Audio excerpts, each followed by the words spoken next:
പ്രിയരെ, ഇന്ന് നമ്മൾ സുപ്രധാനമായ ഒരു ശിവപ്രാർത്ഥനയിലേക്കാണ് പോകുന്നത്. ജീവിതത്തിൽ നാം എല്ലാം വെല്ലുവിളികളെ അഭിമുഖീകരിക്കുന്നു. അത് മറികടക്കാൻ കഴിയുന്നില്ല. ജീവിതത്തിലെ പ്രശ്നങ്ങൾ കുമിഞ്ഞുകൂടുന്നതായി തോന്നുന്നുണ്ടോ? നമ്മൾ മോശം ദിവസങ്ങളുടെ വലയിൽ കുടുങ്ങിയതുപോലെ. എന്താണ് ഇതിന് പോംവഴി? വളരെയധികം പരിശ്രമമുള്ള അല്ലെങ്കിൽ വളരെ ചെലവേറിയ പരിഹാരങ്ങൾ തേടി നിങ്ങൾ ഒരിക്കലും നടക്കരുത്. നിങ്ങളുടെ ഏതാനും നിമിഷങ്ങൾ മാത്രം മതി നിങ്ങൾ ആത്മനിർവൃതിയിലാവാൻ, എല്ലാം മറക്കാൻ. ഇത് മാന്ത്രികമല്ല, മറിച്ച് പുരാതനവും ശക്തവുമായ ശിവമന്ത്രങ്ങൾ തന്നെയാണ്. നിങ്ങൾ ആശ്ചര്യപ്പെടേണ്ട, അതൊരാചാരമല്ല. ഇത് നമ്മുടെ വിധിയെ മായ്ച്ചു കളയുന്നവ തന്നെയാണ്. സംശയത്തിൻ്റെയും ഭയത്തിൻ്റെയും ആശയക്കുഴപ്പത്തിൻ്റെയും പ്രതിസന്ധിയുടെയും പാളികൾ ഇല്ലാതാക്കുന്ന പരമമായ ശക്തി തന്നെയാണ്. ശിവമന്ത്രമായ പഞ്ചാക്ഷരിയിൽ നിങ്ങൾ ഭഗവാനെ വിളിക്കും തോറും കാലക്രമത്തിൽ നിങ്ങൾ ആശങ്കകൾ ഒഴിയുന്നു, ആഘാതങ്ങളിൽ നിന്ന് മുക്തരാകുന്നു. ഏറ്റവും ശക്തമായ മന്ത്രങ്ങളിൽ ഒന്ന് തന്നെയാണ് ഇത്. മഹാദേവനായി സമർപ്പിക്കപ്പെട്ടിരിക്കുന്ന പഞ്ചാക്ഷരി മന്ത്രം തന്നെയാണ്. ഓം എന്നത് പ്രപഞ്ചത്തിൻ്റെ സാർവത്രിക ശബ്ദം തന്നെയാണ്. ഈ മന്ത്രം നിങ്ങൾ ഉരുവിടും തോറും ഭൂമി, ജലം, അഗ്നി, വായു, ആകാശം എന്നീ പഞ്ചഭൂതങ്ങളെ സമന്വയിപ്പിക്കുന്നു. ഇത് നിങ്ങളിലേക്ക് സമാധാനം അനുഭവിക്കാൻ സഹായിക്കുന്നു. നിങ്ങളെ പിടിമുറുക്കിയ നെഗറ്റീവ് എനർജികൾ, ദുഷ്ടശക്തികൾ നീക്കം ചെയ്യപ്പെടുന്നു. ശരീരത്തിൻ്റെ ശുദ്ധീകരണം നടക്കുന്നു. ആത്മവിശ്വാസം വർദ്ധിക്കുന്നു. നിങ്ങൾ സ്വയം പോസിറ്റീവായി തോന്നുകയും അപകടങ്ങളിൽ നിന്നും അത്ഭുതകരമായി രക്ഷ നേടുകയും ചെയ്യുന്നു.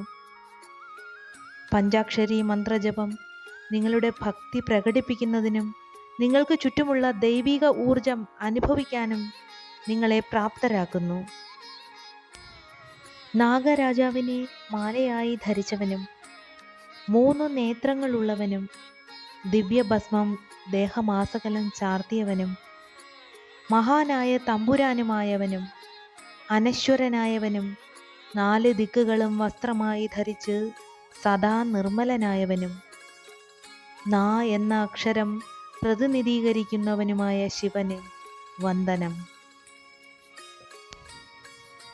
മന്ദാകിനി നദിയിൽ നിന്നുള്ള ജലത്താൽ ആരാധിക്കപ്പെടുന്നവനും ചന്ദനത്താൽ ലേപനം ചെയ്യപ്പെടുന്നവനുമായ നന്ദിയുടെയും പ്രേതങ്ങളുടെയും ചെകുത്താന്മാരുടെയും അധിപനും മഹാനുമായ ഭഗവാൻ, മന്ദാരം കൊണ്ട് പൂജിക്കപ്പെടുന്നവനായ മാ എന്ന അക്ഷരം പ്രതിനിധീകരിക്കുന്നവനുമായ ശിവന് നമസ്കാരം.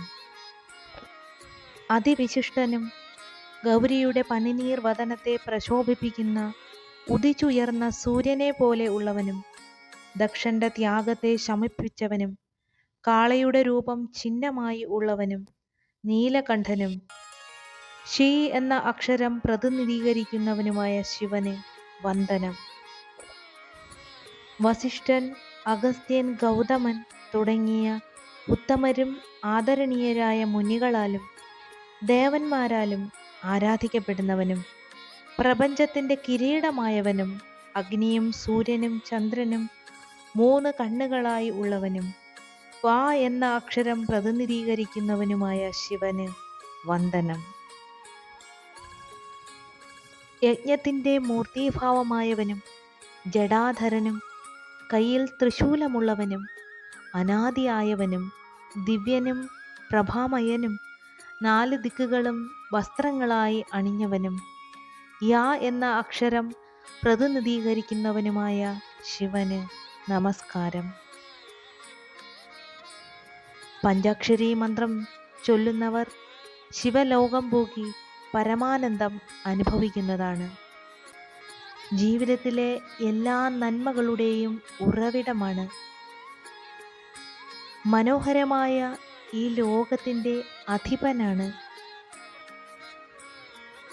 അങ്ങയോട് ഞാൻ നന്ദി പറയുന്നു. ഞാൻ അങ്ങയെ സ്നേഹിക്കും മുമ്പേ അങ്ങ് എന്നെ അറിയുന്നു, സ്നേഹിക്കുന്നു. അങ്ങയെ തിരിച്ചറിയാതെ പോകുന്ന ഓരോ നിമിഷവും ജീവിതത്തിൽ വ്യർത്ഥം തന്നെയാണ്. അങ്ങ് ഞങ്ങളിൽ നിർമ്മലമായ ഒരു അംശമായി നിലനിൽക്കുന്നു. അതുപോലെ തന്നെ അങ്ങയിൽ വസിക്കാൻ ഞങ്ങൾക്കും കഴിയണമേ. ഭഗവാനെ, നിന്റെ സ്നേഹം എല്ലാ സമയത്തും എനിക്ക് ആവശ്യം തന്നെയാണ്. ഞാൻ ആരാണെന്നും എന്നെ എങ്ങനെ സംരക്ഷിക്കണമെന്നും അങ്ങേക്ക് മാത്രമേ അറിയുകയുള്ളൂ. സ്നേഹത്തോടെയും സമാധാനത്തോടെയും ഐശ്വര്യത്തോടെയും ജീവിക്കുവാൻ അങ്ങ് സഹായിക്കണമേ മഹാദേവ. കാരണം ഞാൻ അങ്ങയിൽ അത്രത്തോളം പൂർണ്ണമായി സ്നേഹിക്കപ്പെട്ടിരിക്കുന്നു.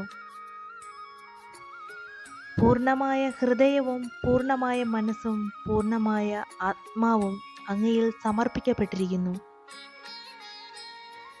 ഭഗവാനെ, അങ്ങേക്ക് ഒരു ദിവസം 1000 വർഷം പോലെ കാണാനാകും. 1000 വർഷം വേണമെങ്കിൽ ഒരു ദിവസം പോലെയും കാണാനാകും. ദുഃഖങ്ങളിൽ നിന്നും മോചിതരാകാനും പ്രിയപ്പെട്ടവർ അടുത്തെത്താനും അനുഗ്രഹിക്കണമേ.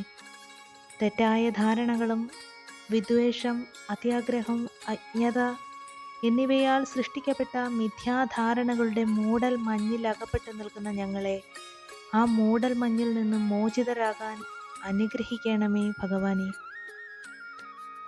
മാനസികമായ അച്ചടക്കത്തിലൂടെ സമാധാനത്തിലേക്കുള്ള വഴി തെളിക്കാൻ സഹായിക്കണമേ. ശ്രേഷ്ഠമായി ചിന്തിക്കാനും ധ്യാനിക്കാനും ധാർമ്മിക ജീവിതത്തിലൂടെ മറ്റുള്ളവർക്ക് പ്രയോജനം ചെയ്യാനും മനസ്സിനെ സന്തോഷിപ്പിക്കുവാനും ജ്ഞാനം നിറയ്ക്കാനും മനസ്സിൽ ആനന്ദം നിറയ്ക്കാനും അങ്ങ് അനുഗ്രഹിക്കണമേ.